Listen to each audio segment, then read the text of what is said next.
in our basement, we have a diorama set up of a model railroad reflecting the 1920s era of the Burlington economy, including very much so market garden business. Burlington Junction Railway, being a junction, had probably close to 100 trains per day go past the station in the 1900s, 1920 era, etc.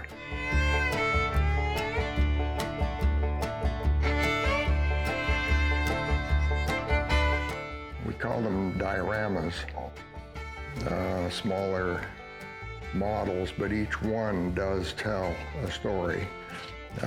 Primarily, this work has all been donated to us, and this is a 19-teens or 20s era Lionel train that one of our members, that was his dad's train.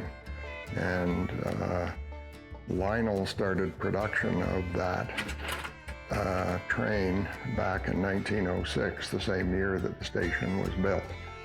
So it's kind of fun to have that. There were electric train sets even back then, providing the house had electricity, of course. Yeah.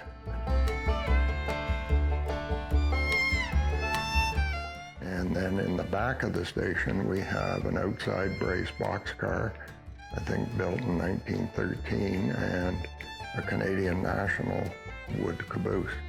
And we will be restoring them to be open to the visitors. We have just received those two pieces of equipment, so we'll be working on them this summer. Thank you very much for visiting us today, and we look forward to perhaps getting together again in the future. And we're looking forward to the day when we are open to the public.